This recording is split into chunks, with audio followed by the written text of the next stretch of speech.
plenary at the conference on our second day. This plenary is entitled Technology and Innovation, Conflicts, Trends, and Consequences for Urbanization. And we have three distinguished panelists who I will briefly introduce, and then they will give their presentations. After their presentation, they'll hold all questions until after the final presentation is made, and then we'll open it up to the audience for questions and comments. So let's see, we have on the far right, we have Professor S.K. Jason Chang. Professor Chang is actively involved in many professional societies and activities, including Vice President of Intelligent Transportation Society of Taiwan, and has been on the board of directors of the World Congress on Intelligent Transportation Systems, the Eastern Asian Society for Transportation Studies, and is a member of the American Society for Civil Engineers, NITE. Next to Professor Chang, we have Federico Caprotti. Dr. Caprotti is at the King's College London, and he's a senior lecturer in cities and sustainability in the Department of Geography. His main interests are the links between nature and society, and most exciting is that his latest book, entitled Eco-Cities and the Transition to Low-Carbon Economies, Palgrave, will be out next week. And finally, closest to my right here is Colin Harrison. Dr. Harrison has been working for IBM since about 1979.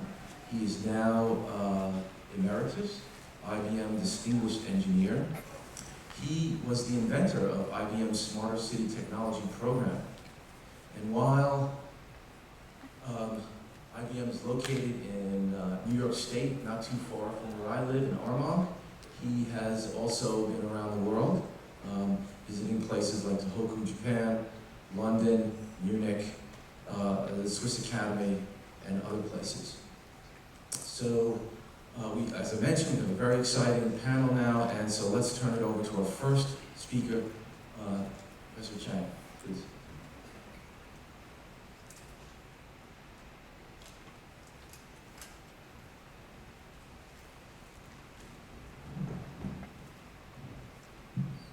Thank you very much for the introduction. It's really my privilege to be invited to join this conference.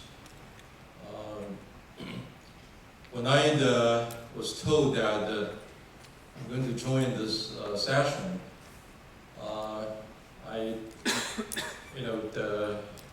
was thinking what kind of subject or contents I can bring to you in,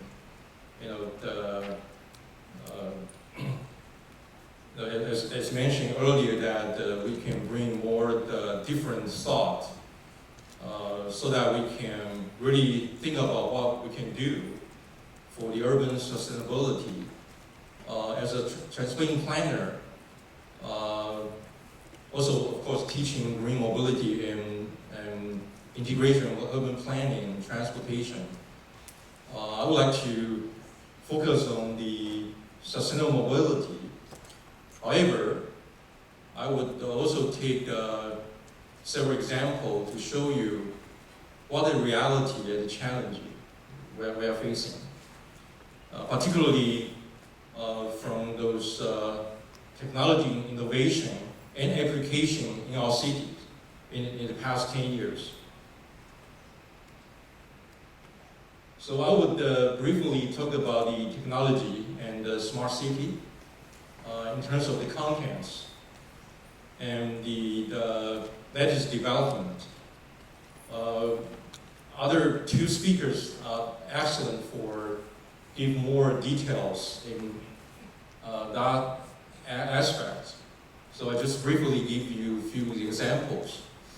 And then I'll focus on the challenging sustainable urban mobility, and then concluding by providing some suggestion on the research and planning subjects.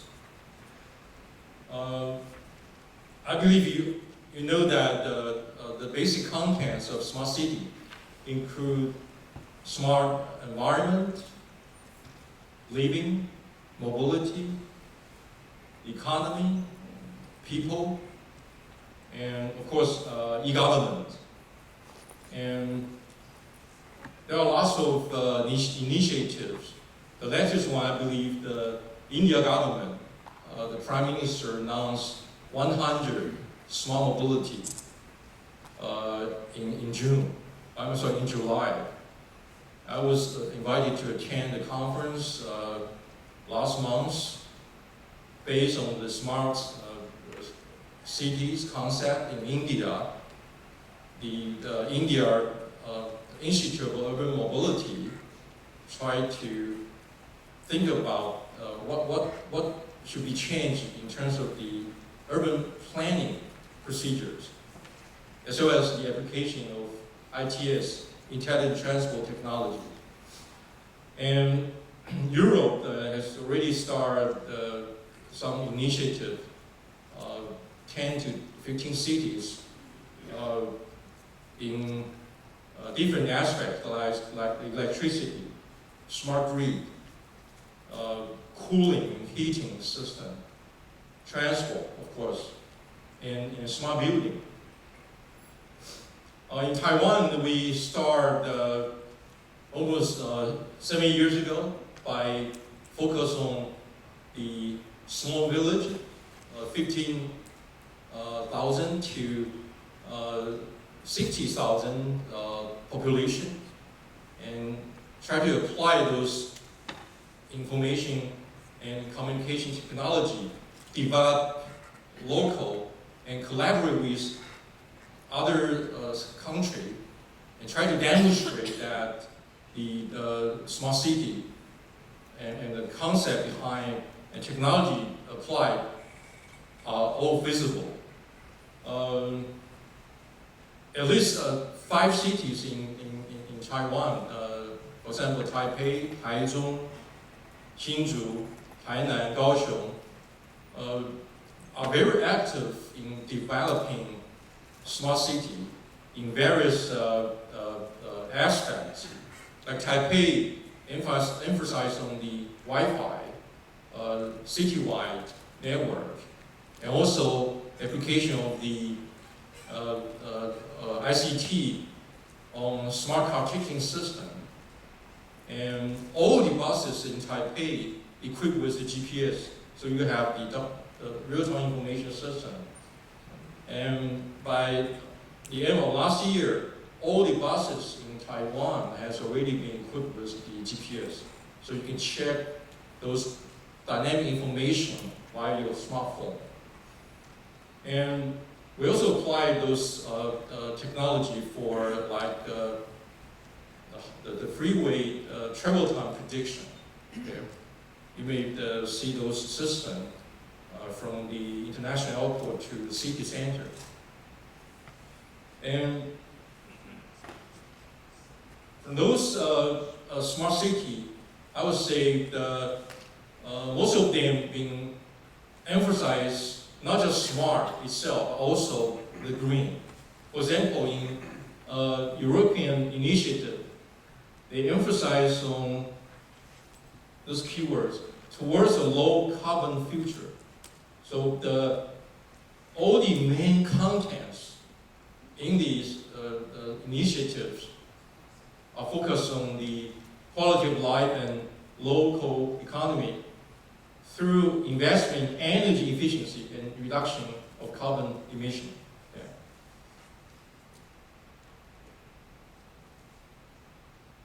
Singapore also collaborates with lots of international cities. And just a few months ago, Singapore announced the Green Smart Nation. As you know, Singapore is a city itself, so the smart nation and smart city. And in terms of technology innovation, I would like to compare with the technology innovation itself with the mobility change itself. This is the New York City, 1951. And this is 2011. This is computer, 1951 and 2011. You see, in terms of mobility, lots of mega city, big city, basically, although I mentioned lots of the technology application in our city, but in terms of mobility, congestion, pollution is still there. But I have to emphasize that New York City in the past 5 years been changed a lot. Okay, because they have the very dedicated mayor and an excellent transportation director general. So I just use this to make a comparison. Technology innovation and mobility change or improvement. This is 2011 in New York City. You see the mainframe of the computer, 1951. And even powerful computing devices. But this is great improvement. Of course, in terms of technology application, we have heard lots of things about cloud computing, big data, spatial information sciences, Internet of Things, Internet of Everything, connect vehicles, and connect societies. And so we find about 85% of passengers in the public transport, they all use smartphone. And the other 15% either sleeping or just nothing to do. Okay? That's statistic in Taipei. And you can find out around the world. And also the ICT for the e-pavement. In Taiwan, we have only 23 million population, but smart card has already issued 50 million. 50 million. So I have 3 cars in my pocket, okay? And most of the visitors arriving in Taiwan, the first product I believe they will buy a smart card, because smart card cannot just use for the transport, but also can use as an e-purse. Very convenient. So that provides a good multimedia for your payment. Very convenient. We also, have very good cycling and sharing scheme for more than 8 cities in Taiwan. And in Taipei, you see here, the mayor hall, create the public cycling system. Every bicycle, the turnover rate 12 times per vehicle per day. That's the world record. It's not easy, but in the past 20 to 30 years, we invest a lot in terms of infrastructure, in terms of technology applications. But this is the case, this is a real situation during the peak hour. Our public space still occupied mostly by cars and motorcycles. Although the mayor of Munich in 1970 has already mentioned each million we invest into urban motorways is an investment to destroy the city. I've been joining the advisory team and committee in China for more than 10 years. And in the past 5 years, we also helped India city. That still happened. That still happened. when we talk about the ITS application, and those people in China and India say, hey, let's just work out the very basic traffic engineering and good signing, marking, signal, and also safety. But this is what happened in Shanghai, Bangkok, okay? And I compare 95 and with 2010, keep building expressway in the city. That can only solve the problem 2 or 3 years. And then all the highway being occupied, congested by the cars. That's a real situation. And Beijing and Shanghai also talk about smart city, and they really invest a lot. Okay, in addition to those highway and expressway, $100 billion being invested for the mass rapid transit in the past 15 years in Shanghai and Beijing. Okay? But this is the case. And you see one of the magazine in China mentioning this is a growing pain. Okay? Traffic jam in Beijing is the growing pain. Okay? They never think about to have we call transit-oriented development application in the city, in the urban planning. That's the situation. The Chinese there say the freeway network is going to be the second around the world. That's the personal mobility innovation, breakthrough there, ironically. And anyone under 18 in this room? No, I can show this slide. And we never see any pretty girl or boys, lie down on the public bus and having this photo, right? And every year, every weekend, you open your newspaper, you'll find out a special issue on cars. I don't think you will find out a special issue on bus, metro, light rail, right? Okay? Because 1/3 of your procurement cost for your car being used for the advertisement. 1/3. That's the situation. So we create lots of ICT application for personal mobility. That's what made this happen in most of the developing worlds. That's the value. Our value being influenced. Okay? And I would like to also mention that compared to Western country, there are lots of differences in developing city and countries. This is what I summarized from my helping those developing cities in the past 10 years.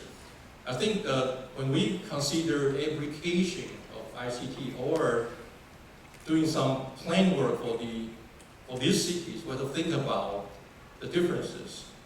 Rapid urbanization, fast motorization, diversity of land use, high density population, mixed traffic flow, formal and informal public transport, and high fatality in traffic accident. Every year, 1.3 million fatality due to traffic accident. 1.3 million. 75% happen in this area. And that costs 3% of GDP loss. It's huge loss every year. And it's also related to the urban planning and integration of transport and land use. And of course, we have inefficient enforcement in those cities. In Taipei, we spent more than 10 years to make those motorcyclists follow the law. Even we don't have the policemen, they still follow the law. It's not easy. However, we also recognize that institutional reform being proposed in those different cities, because the complexity of urban transport and urban planning being recognized by those authorities.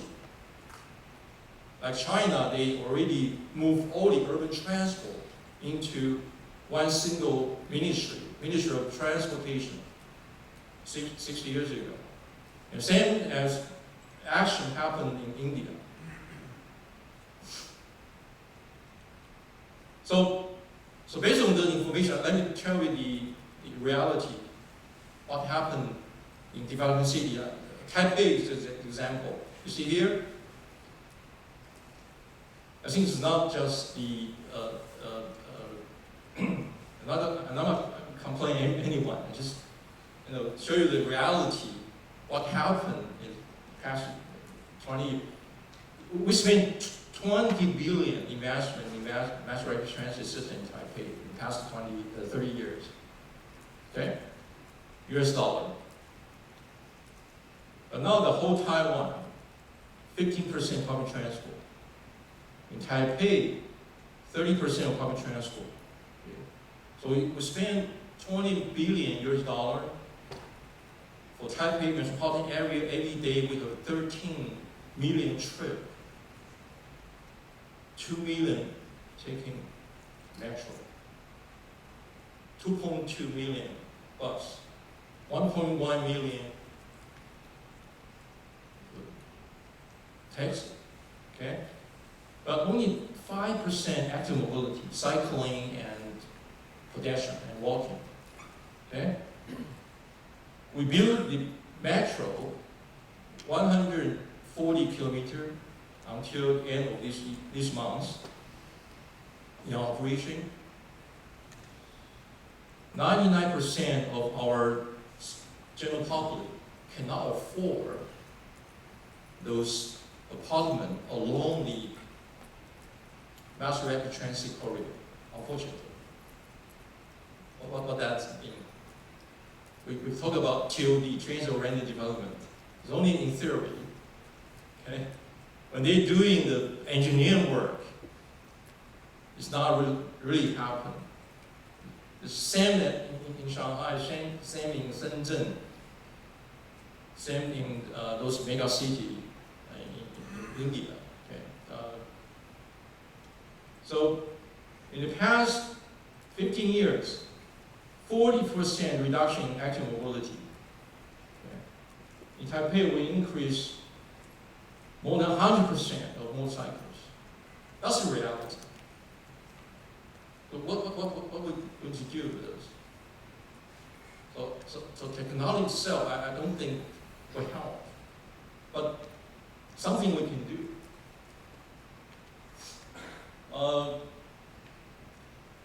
There's a foresight team organized by UK government several years ago.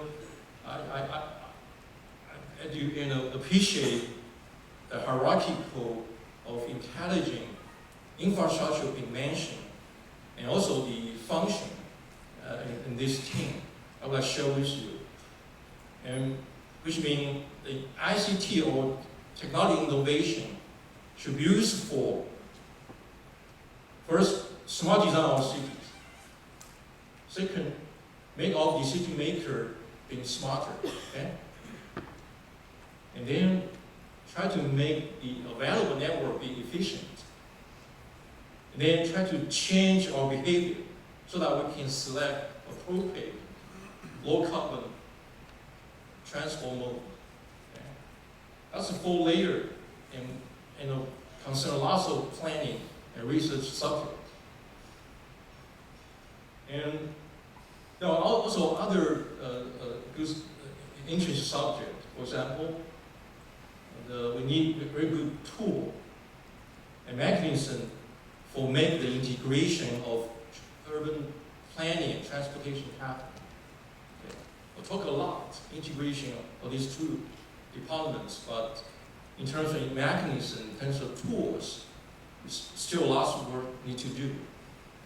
And for smart decision, as mentioned, for social equity in terms of mobility, in the mobility, I would say we should use ICT to provide more reliable information for our passenger who can make smart decisions, who can also change their behavior based on what they need to pay for and what the real-time information they have. And for mobility management, of course, and also for safety and security. In Taiwan, every year we have about 2,200 fatalities. We have 330,000 injuries. Okay? Every year, about 17 billion social loss, US dollar social loss. So safety is a really crucial issue in the urban area. I hope this information can give you, some idea that we can, exchange more what we can do for the sustainable urban mobility and also the sustainable development for cities. Thank you very much. Thank you very much, Mr. Chang. And now we're going to turn the floor to Colin.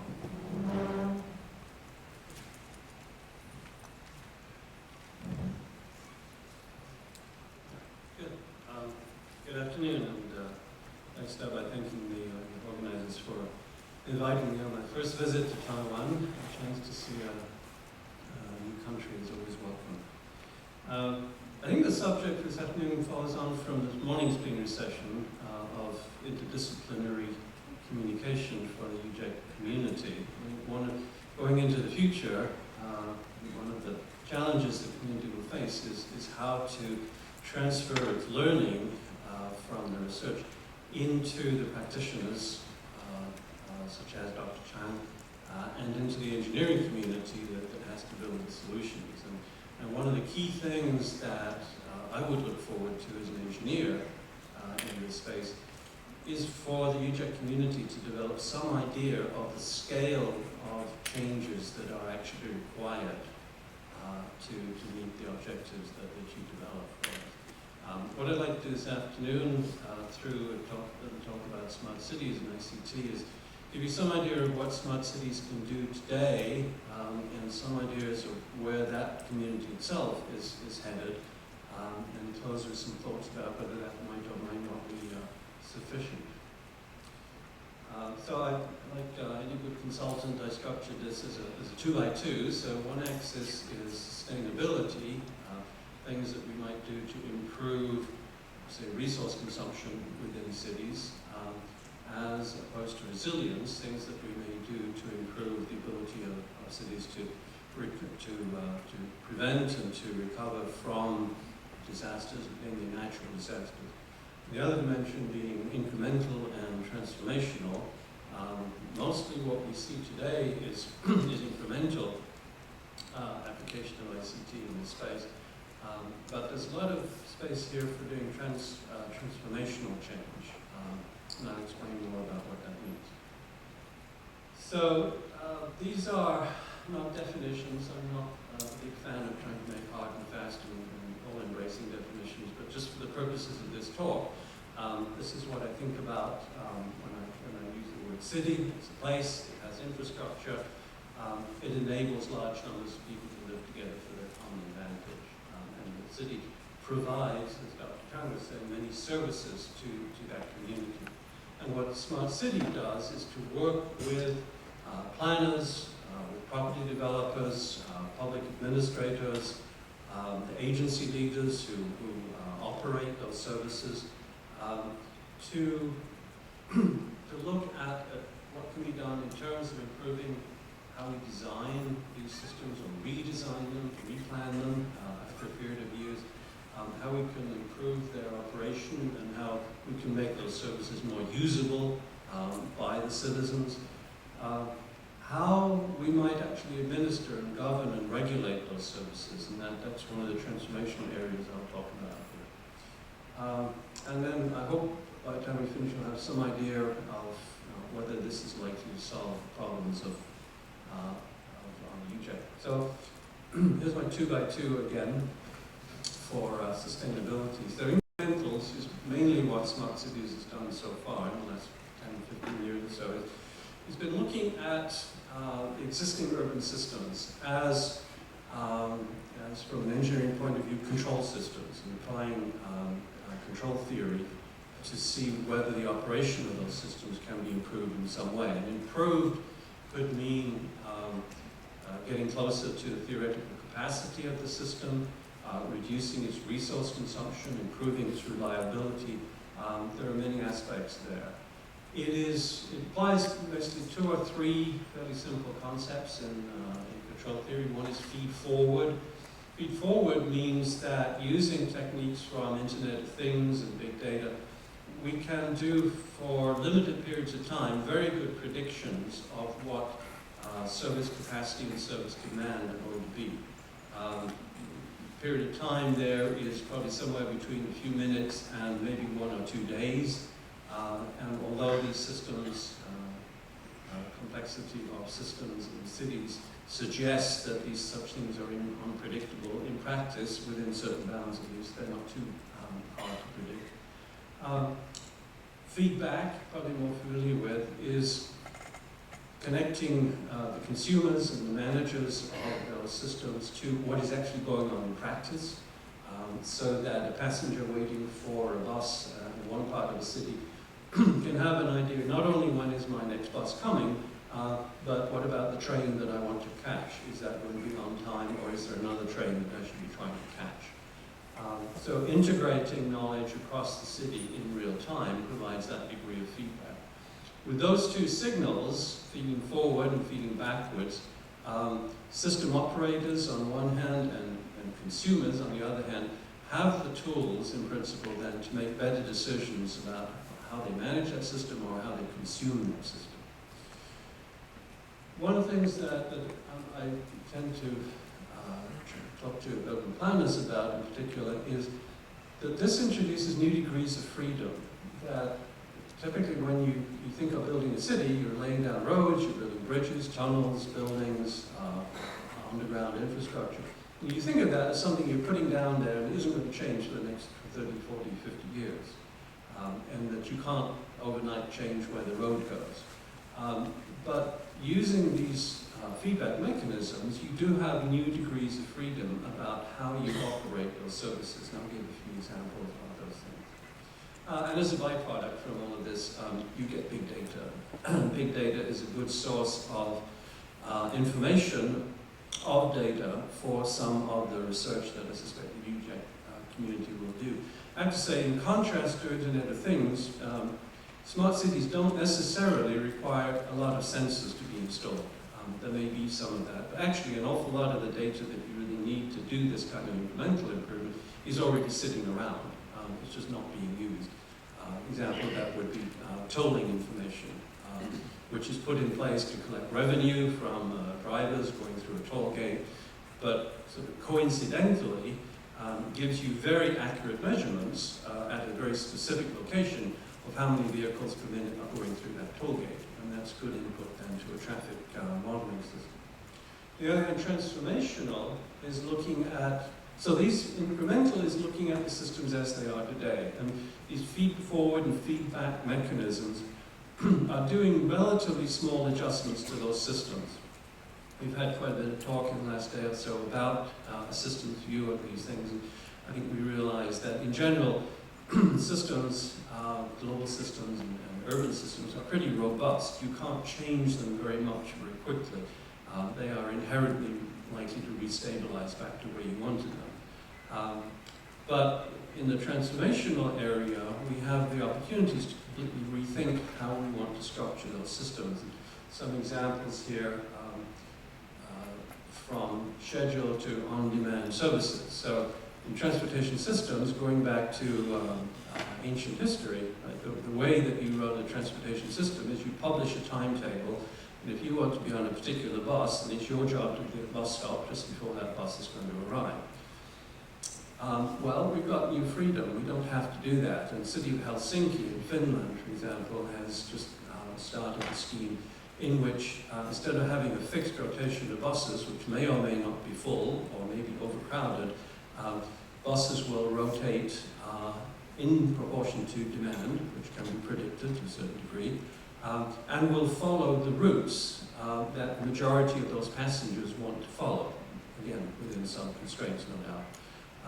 But this is rethinking how we deliver these services that can produce much bigger impact. We also have the opportunity now to go away from centralized and top-down ways of designing and implementing, managing these kinds of services into much more bottom-up. In fact, that example in Helsinki is an example of how bottom-up demand can now configure how the system actually operates. And the availability of open data, which is widespread in most major cities throughout the world now, puts that information in the hands of citizens individually, community organizations, civic organizations, and they can now play a much greater role in shaping how the city provides services that the citizens actually want to consume. And that leads to other activities such as hackathons, which I haven't heard about in Taipei, but I have absolutely no doubt that they must exist here as well. That leads us on further to the notion of why do we have these services centrally managed in the first place? And my belief is that this is a historical legacy from the days when only government was able to manage large, complex processes of this kind. That back in the 18th, early 19th century, there was no experience outside government of managing these organizations of these kinds of scales. But today, we certainly teach that in MBA classes, and we probably teach it to some degree through the internet to anybody who wants to build a website and promote his or her activities. So we have that freedom as well to think differently about how we organize these things. So, all right, this is going to play again. So these are a few examples of smart city services that certainly I've been familiar with here, and I could easily spend an hour or two going through these, but I'm not going to do that. But you can see the broad range of services, and Dr. Chang actually mentioned additional ones. Just to pick a couple of this, in the building management space, which is certainly one of the largest energy consumers in cities, a lot of work going on between building system management providers, I think of people like Siemens, for example, and utility companies on what's called building to grid, which is the dialogue between the energy consuming systems of a building and the utility that is providing the electrical energy to do that. And those are systems such as building heating or cooling, hot water heating, and then more generally the provision of lighting and security and all the other things that go on in a building. One of the emerging thoughts in that space over the last 10 years or so has been what the utility industry calls a dispatchable load. So when we switch on the light switch here, the utility has no idea that was coming, nor does it have any idea about how long you're going to leave that switch on. It just somehow has to generate that extra 100 watts instantaneously, so the light comes on, and when you switch it off, it's got to somehow absorb that 100 watts temporarily.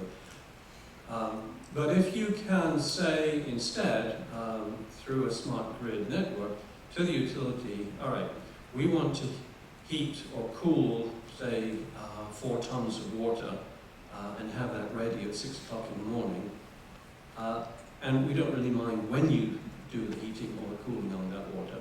You've got, what, I don't know quite what that would be, but let's say that might be 20 kilowatt hours of load that the utility can now introduce whenever it can best fit that into its hierarchy of generating techniques.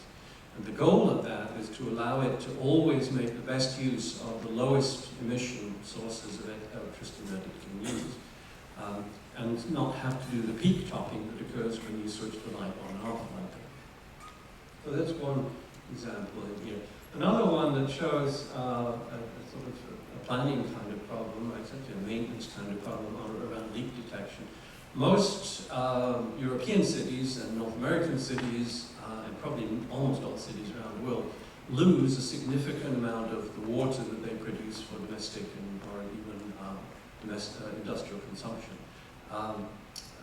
a good city would lose perhaps only 20%, a bad city may be losing 60%. And that water is being lost because of fractures, cracks in the pipework, which may often be as much as a century or even 150 years old. These are enormously complicated and expensive systems to renew, to repair. Think about it, to redo a pipeline means you're going to make a street unusable for probably a couple of months with all the disruption that's associated with that. And so, inevitably cities have limited budgets for doing repairs on old infrastructure that sort of kind of works versus investing in sparkling new technology. We did a project like this some years ago with the Water Authority in Washington, D.C. That has one of these 150-year-old water distribution systems. It was constructed just after the Civil War. It's made of steel pipes, and periodically these pipes will fracture. And what we discovered was that whoever had installed those pipes had great foresight and produced a very detailed record of how that system was built. So there are records by section of pipe that say where that pipe was made, by what company it was made, when it was made, what day it was installed, what was the name of the crew foreman of the team that installed it, and what was the temperature of the day that it was installed. And by looking at historical records of where pipes are fractured and correlating that with this detailed record of how those pipes were laid, you can actually identify which of the existing pipes that are at risk of being of fracturing in the near future. You can't say a given pipe is going to fracture 2 weeks a day from now, but you can identify the high-risk areas in that system. So this is a great example of data that's just lying around, and you apply a little bit of intelligence to it, and you can actually make very valuable predictions.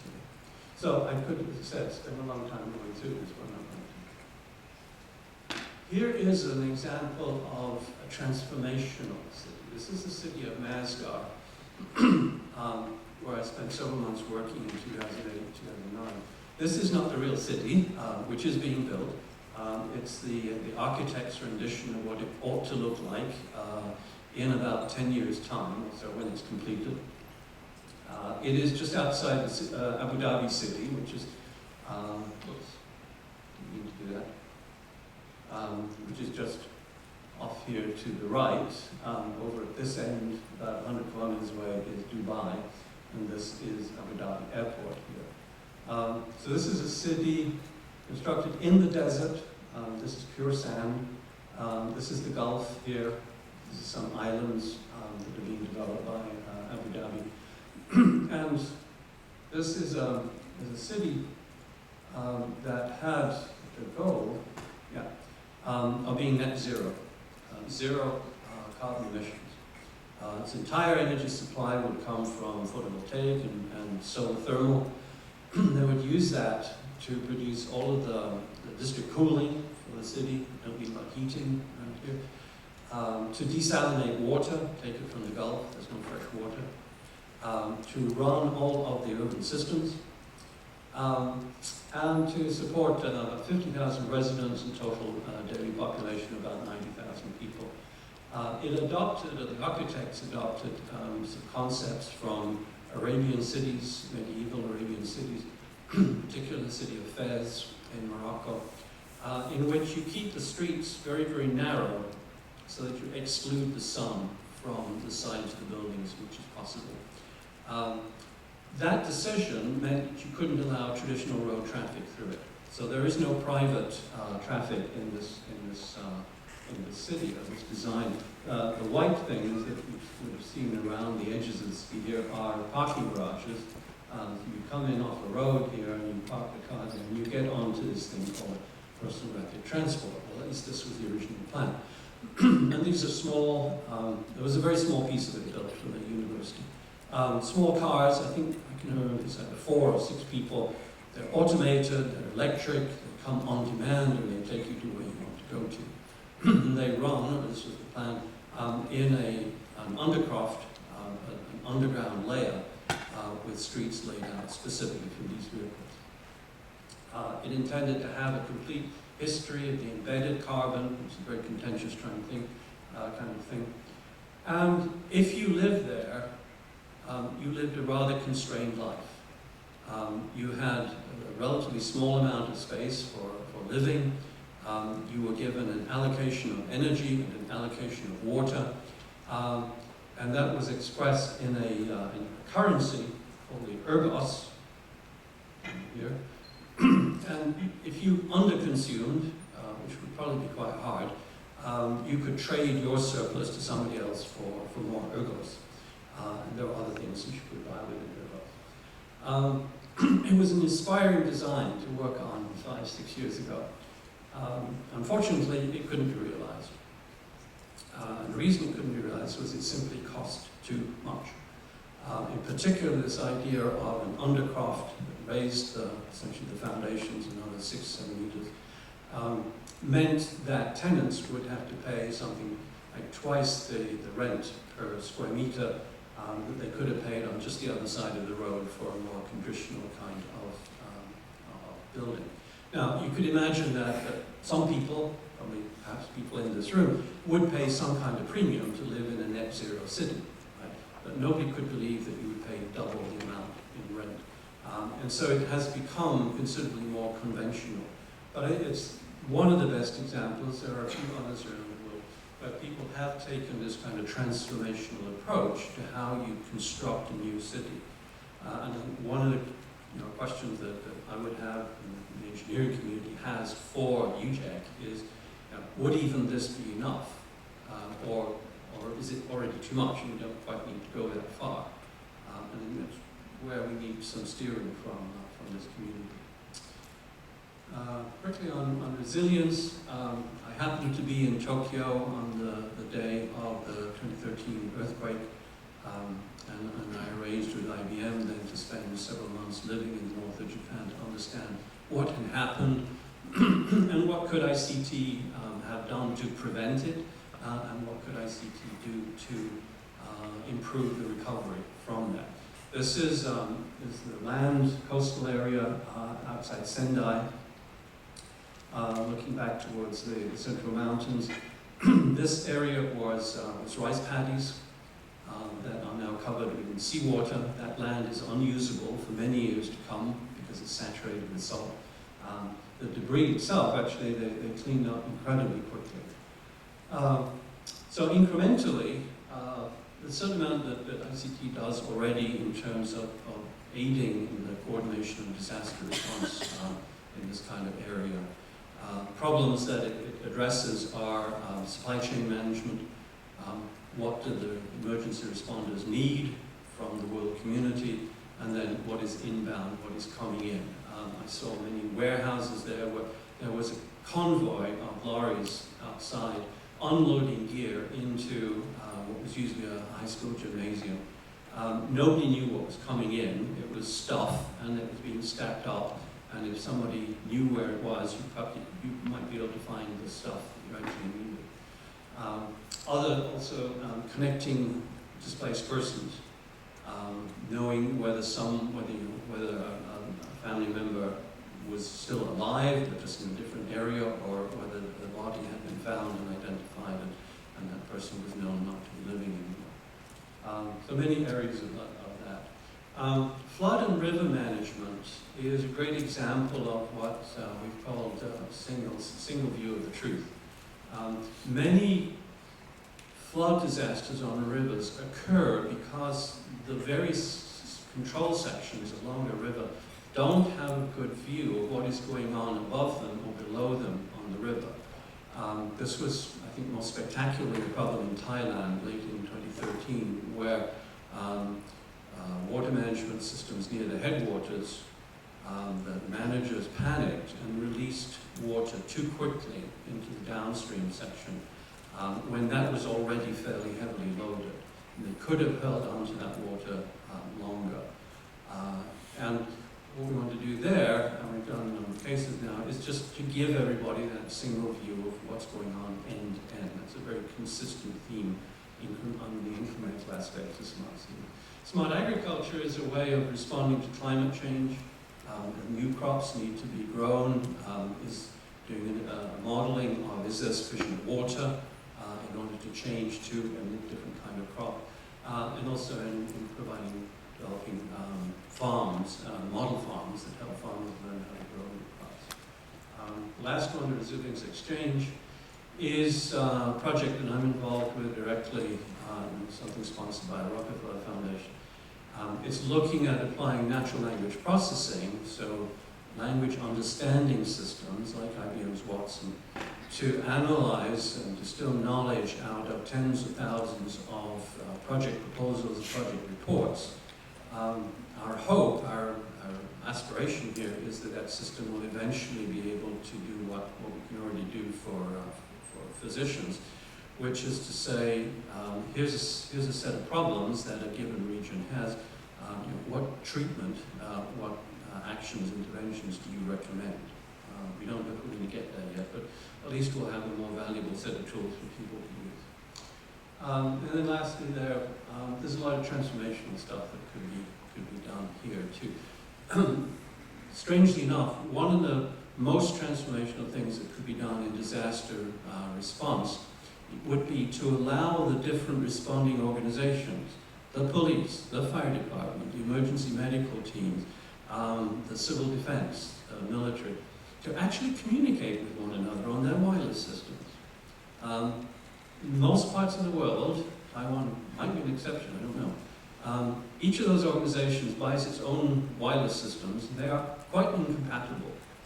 And one of the things IBM did was to build essentially an audio bus that allows you to actually connect them together at the digital level and feed the signals back. But it is an example of great stupidity, I think. Disaster planning. Disasters are not, or should not be, surprises. You might not know when it's coming, but because of the kind of work this community does, you can be pretty sure that it is going to come. And you can predict to some degree the magnitude of the problem when it does arrive. This area always reminds me of a hotel I used to stay at in England a few years ago when I was working there off and on. At a hotel close to our customer.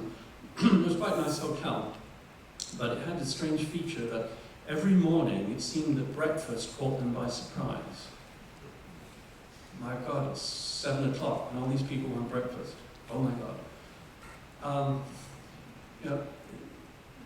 You actually should know that the disaster is coming and think about what you're going to do when it does come, and be prepared for it. Another aspect of it is integrated risk assessment here, looking at the dependencies. So not just the primary impact of the disaster, the tsunami, but what else do you lose when that road floods? Is that the road that connects to your main hospital? Ooh. Is that the bridge that allows the fire department to get to an industrial area? So looking at those dependency graphs in order to get a better understanding of what the real impact of a given disaster is. I think I'll move on because I think we're probably getting close. So these are my conclusions here. So mostly what we've seen in smart cities today has been what I call incremental. So what is that impact? In general, I would say it's, and this of course is a very gross generalization, it's kind of maxes out at about 30%, depending on what you're talking about here. But if you're looking at how much additional road capacity, effective capacity, can you get by introducing intelligent traffic management systems? Well, it might be 30%. Actually, I think 30% is rather high there. You're probably more in the 15 to 20%. Or how much can you induce people to reduce their energy consumption by giving them smart meters? Well, that tends to be somewhere between 10 and 15%. And also, to be quite honest, those numbers tend to wear off after a while as people kind of lose interest in such things. So economically, these things actually often make sense, which is usually what the city is most, well, one of the main things it's interested in. Are we going to get the money back if we spend this on the ICT solution? But I very much doubt that it's going to get us to where the UJEC studies are eventually going to point, and that we really do need to think more about transformational kinds of ideas. and to look for even more innovation that we can build on the degrees of freedom, additional degrees of freedom that ICT can provide. So just closing thoughts here. This is a nice quote I found at the end of a recent article in The Economist. Technology will do whatever you want it to do. Right? So in itself it's neutral, but when you deploy it in society, its effects are not necessarily neutral. One of my greatest concerns about Mazda was that their target citizen was a PhD engineer. And as a PhD engineer, that was fine with me. But PhD engineers nonetheless come with 5-year-old daughters and potentially 80-year-old fathers. How are those people going to live in a city that complicated and so different from the cities that they've grown up in or have yet to grow up in? So I think you have to think too about how these systems are going to get deployed. Technology doesn't get deployed by accident. It costs real money, although some of that money may come from citizens who decide to invest in smart telephones, for example. But quite a bit of it has to come either from private enterprise or it has to come from municipal governments. And how do you persuade them to make that set of investments? And how do you help them understand why they need that particular magnitude of investment as opposed to a simpler, cheaper solution? So, set of questions for me to the community is, so what problem do you want engineering to solve here in general?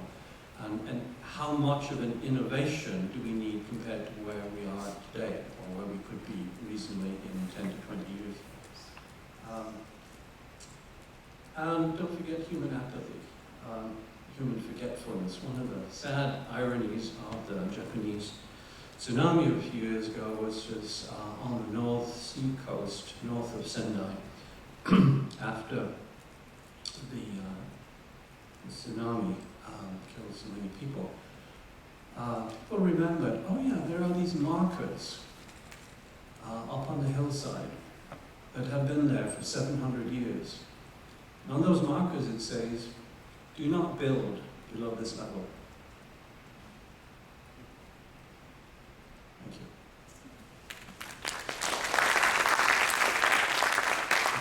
Thank you, Dr. Harrison. And now let's turn our attention to Professor Caprotti.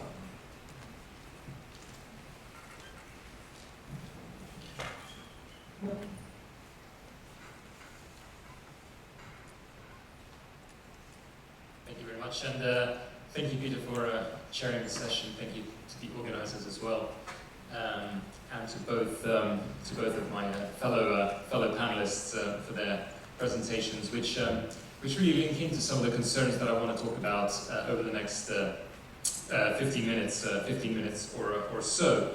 But just really briefly, my main interest, as Peter mentioned, is in nature-city relations, and I've done most of my work on eco-city projects and on various projects which have to do with the way in which societies treat both nature and the city in a political way and through a political lens.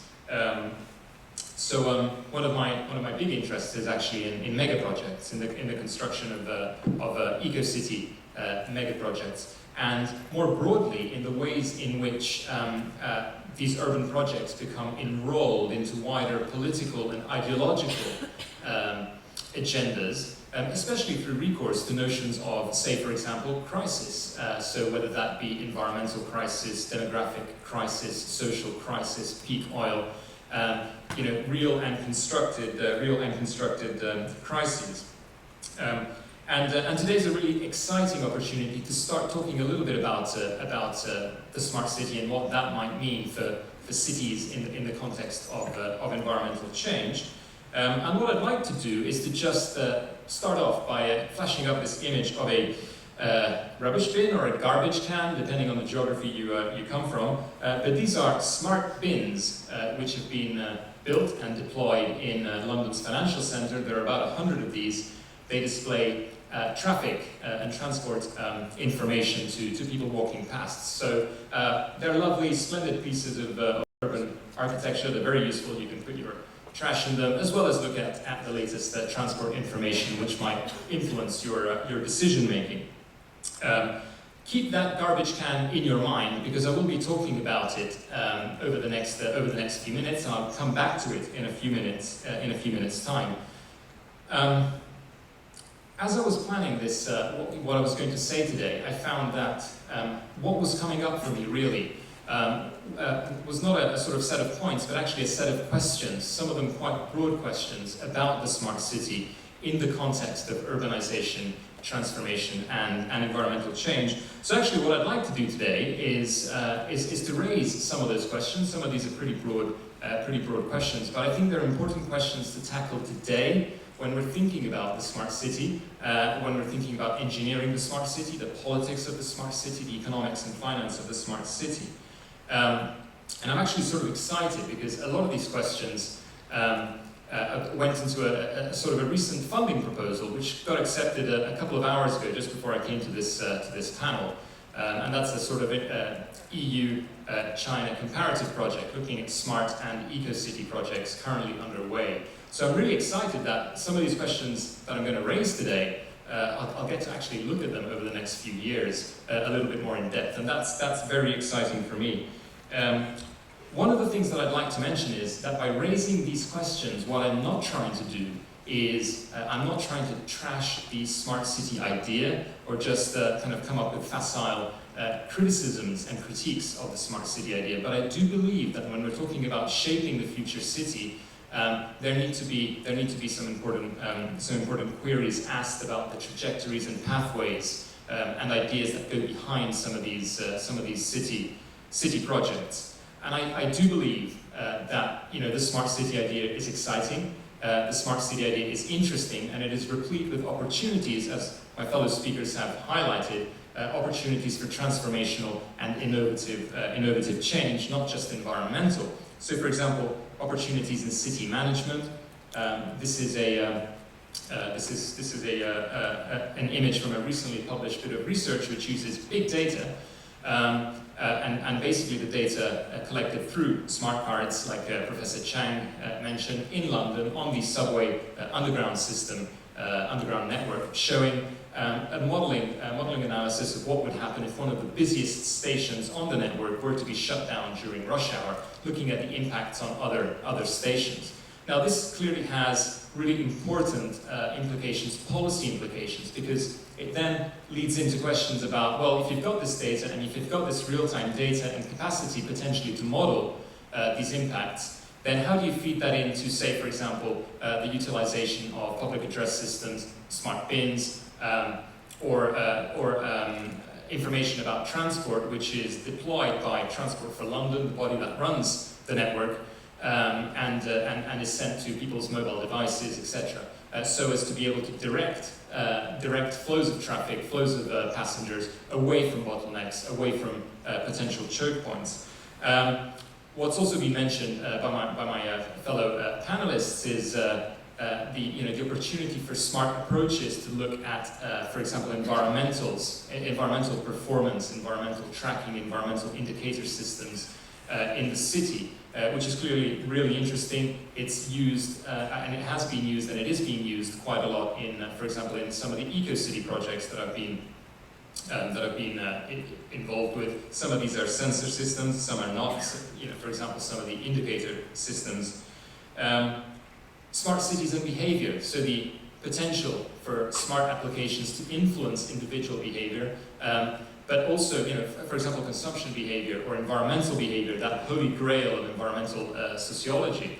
But also the potential, again, that's been mentioned by my fellow panelists, for citizen science, for participatory approaches to urban governance and urban change. Although I would ask questions about democracy here and about whether urban institutions are ready to receive that sort of input today. And smart cities and health, so potential health applications, both at the individual and aggregate level, as well as the potential for smart approaches to face up to problems such as disasters, risk and resilience sorts of challenges. So, before I raise these, the questions that I'm going to raise, I do think, that the smart city is exciting. It's an exciting development in current urban thought. It's certainly a fashionable way of talking about urban development today. But I think that one of the really key basic questions that really needs to be asked today is, where does the smart city actually fit into the sustainable urbanization agenda? How do we understand smart cities in the context of national and more local urbanization strategies and trajectories? And we might actually start by maybe not coming up with one definition of a smart city, but actually trying to figure out, what a smart city, how to define a smart city. The European Smart Cities project at the University of Vienna is just an example of an attempt to do that. They define the smart city as one that is well-performing in 6 characteristics, found here on the slide behind me, built on the smart combination of endowments and activities of self-decisive, independent, and aware citizens. Focus on the citizen there, and I'll come back to that a little bit later.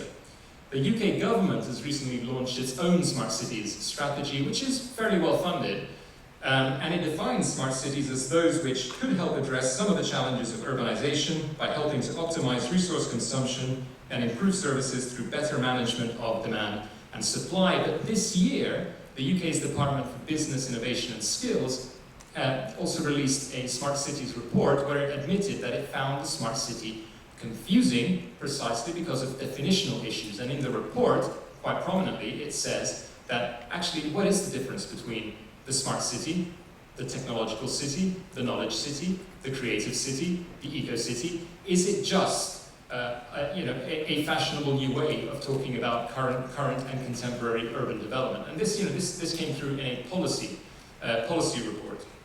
So I think that's a really sort of a important question. But something for me as well, which comes across from the academic and the policy literature on smart cities, is a very strong focus, of course, on technology, but also a very central focus on economic and environmental innovation and performance. So one of the questions that really needs to be raised, I believe, with regards to a smart city agenda is, where is social sustainability in the smart city? Where is social sustainability in smart city thinking today? And these are just some of the some of the topics, some of the questions that could be asked about smart city strategies in the context of urban social sustainability. So for example, intergenerational equity and the digital divide. To what extent are smart city technologies and approaches and systems actually going to help bridge some of these divides? Or to what extent are they going to deepen existing socioeconomic inequalities in the city today? And I don't just mean across the sort of broad global north, global south urban context, but more at a micro-political scale. So household to household, street to street, neighborhood to neighborhood within existing cities. We're already very well aware of internet black spots, etc., and the digital divide. To what extent are smart city technologies going to actually deepen that divide and just be yet another patterning of new inequalities on top of existing urban socioeconomic and technological inequalities? That for me is an interesting question. Corporate visions. What is the role of the private sector in envisioning and defining the smart city, in delivering technologies, in making the market? Okay, so there are real questions for me around who is driving the smart city agenda and why. And I like that slide that Professor Chang sort of showed there about the cars and the metro. Well, the car is a commodity, whereas a bus or a subway train is not. You do not purchase a car. But you do not purchase a subway train, but you purchase the car. The car is the commodity. Likewise, the smartphone is the commodity. And in terms of corporate visions, I just want to use this very small example of a activity sheet produced by Corning. This is an activity sheet aimed at primary and secondary school children. Corning is a corporation that many of you are probably aware of. I think they invented Pyrex. They made the windows for the space shuttle and for a lot of the Apollo program and other program sort of instrumentation. They're a glass manufacturer. And today they focus a lot of their product range on smart glass technologies. In 2011, Corning released the corporate vision. It released a video called A Day Made of Glass, in which life in the new smart city was envisioned, and it was meant to be the smart city of a few years into the future, but not like 100 years into the future, an actually realizable smart city, a real sort of interesting vision there. The video went viral, which was quite interesting. But the interesting thing here is this is a very small example of a corporation producing smart glass and producing school materials. And in this school material, which is aimed at UK and US school children, both primary, they have materials both for primary and secondary school-aged children. What this corporation is asking to do in terms of corporate vision is asking the children to imagine the city of the future, the smart city of the future, which is centrally focused on its smart glass technology. So imagine the city which revolves around our technology. And that says a lot to me about the role of the private sector in defining and thinking about the smart city. But again, it also brings me back to that question of who is able to access services in the smart city, especially when a lot of these services will end up being delivered through expensive networks, through expensive personal devices, through expensive materials. So again, back to that question of the digital divide as well. And also onto the question of the smart citizen. Okay, so how are smart technologies transforming the role of the urban citizen today? A really interesting paper came out this year, written by Vanolo, I think it was in Urban Studies, and he really sort of criticized smart city strategies as he calls it, deeply moralizing, because the smart citizen is described as a citizen who is efficient, who can integrate with the marketplace very easily through smart technologies, who is an efficient economic cog in the urban machine. Again, it's about economic performance and somewhat about environmental performance as well. So what do smart city strategies and smart city thinking today do for our vision of the urban citizen of the cities of tomorrow? So I just want to go back to the smart bin, the smart garbage can in London. Now, these bins, there are about 100, slightly more than 100 of them in the financial centre. They're installed by a company called Renew, a startup corporation called Renew. They cost about 30,000 UK pounds to install, and the company picks up this cost, and it also picks up the cost of £500,000 over 21 years to run and maintain these bins. So that's pretty expensive if you want to be displaying transport information on a garbage can. So what is the point here? And the point goes back to one of the points that I had on the slide there around surveillance. The smart city and surveillance. These bins are sensors, and they're a networked system of sensors. And what they sense is the MAC address of the personal devices of people who walk past the bins. So that is mobile telephones, tablets, etc. What have you, whatever has a MAC address which is transmitting it. These bins collect it. And this is an example of the sort of aggregate data that's come out of this corporation, which shows you data collected by smart bins in London, tracking users, mobile devices, MAC addresses. And this is a very large-scale picture, but it basically shows you a time geography of, at peak times, lots of people walk past the bin. At trough times, kind of middle of the night or whatever, not so many. But why is Renew interested in spending millions of pounds on this network of smart bins? Well, it is because of the advertising revenue and the advertising potential. Because the idea behind the smart bin sensor is that eventually, through information sharing with retail stores around the bins might be used as advertising billboards, so that, let's say Peter here likes going to work at, for 9 a.m. and likes dropping in at 8:35 p.m. He likes dropping into his favorite coffee shop near one of these bins, and purchases maybe through mobile cashless payment or whatever, purchases a latte and a croissant, usually 3 mornings out of 5. Eventually, the system will be able, as Peter is walking up to the bin, they'll be able to flash up an advertisement which says, "Hey Peter, have you considered our loyalty scheme? Or have you considered this new product? Or have you considered that?" And therefore generate advertising revenue, a little bit like Google and Amazon do already.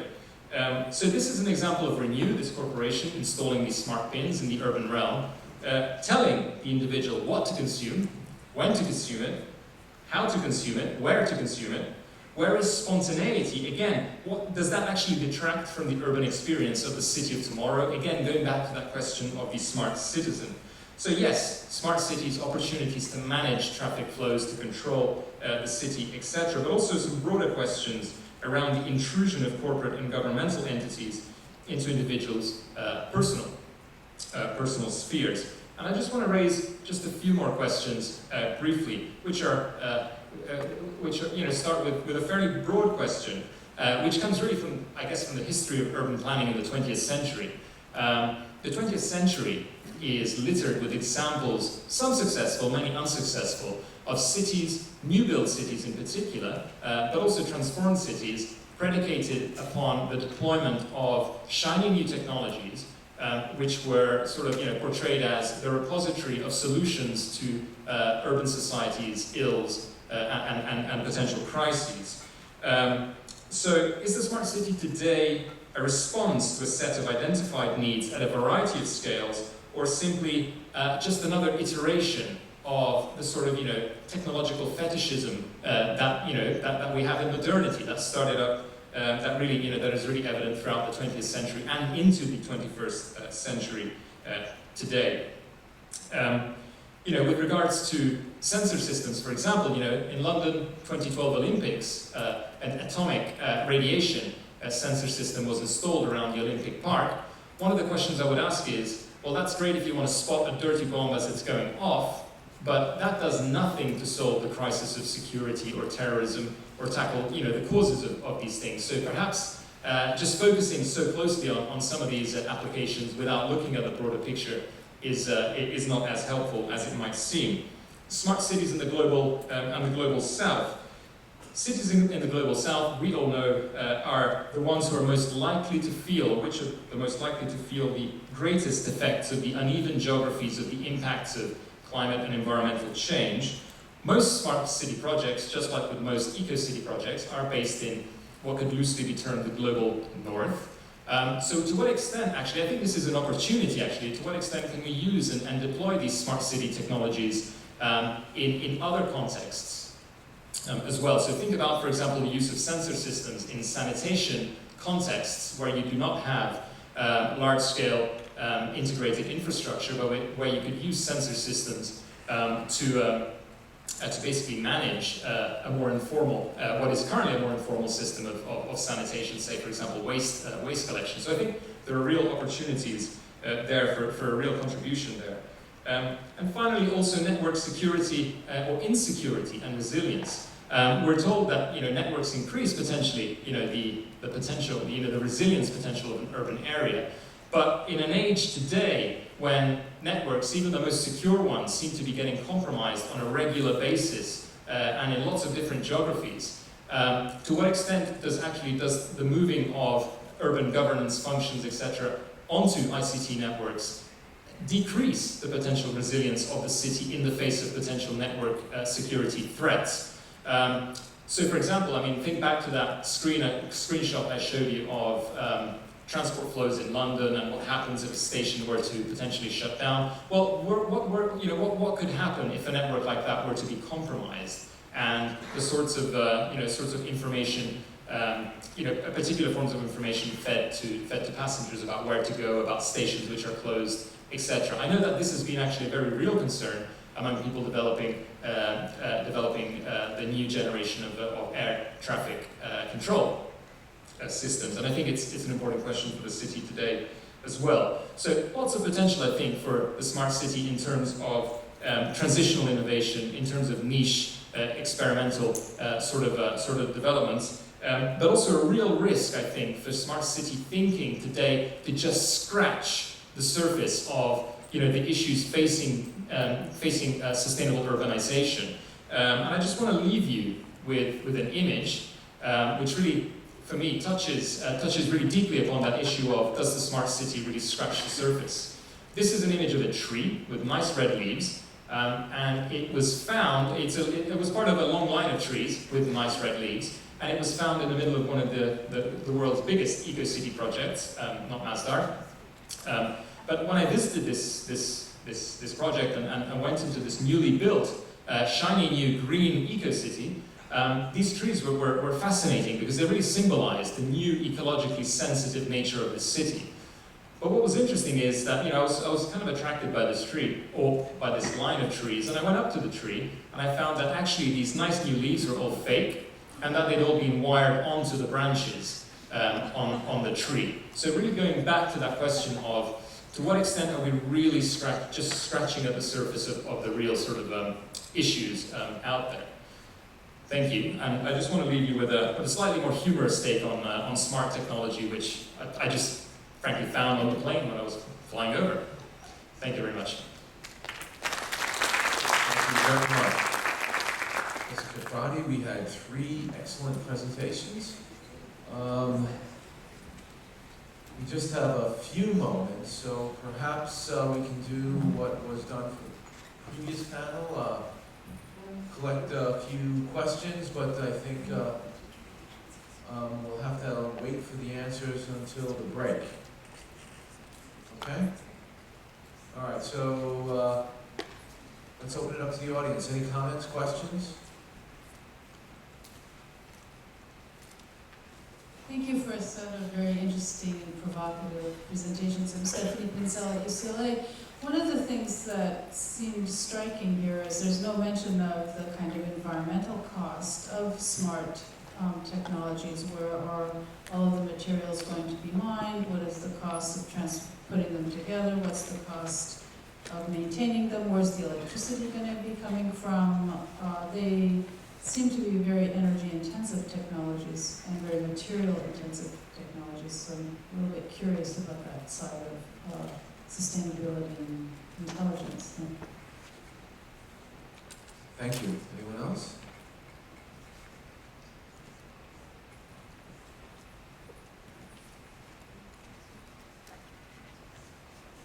Thank you for the presentations. I have a question for Professor Chang. You mentioned in your last presentation about the transit-oriented development, the TOD, about the problem that happens in Taiwan. I've noticed that this conception has been very popular in Asia, but this is actually a very American-born conception, and without very strong governmental regulations, it can lead very easily to gentrification because the land value along the BRT, for example, the BRT corridors, they are often captured by the private brokers. And in the end, the original residents, they have to move out because they can't afford it anymore. And in your presentation, it shows like, if I remember well, 99% of the people, they are not able to afford the expensive housing around. And I was just wondering, during this process, has the Taiwan government have some regulations for this? Do they try to at least negotiate with the private brokers to provide some affordable housings? Thank you. Thank you. Anyone else?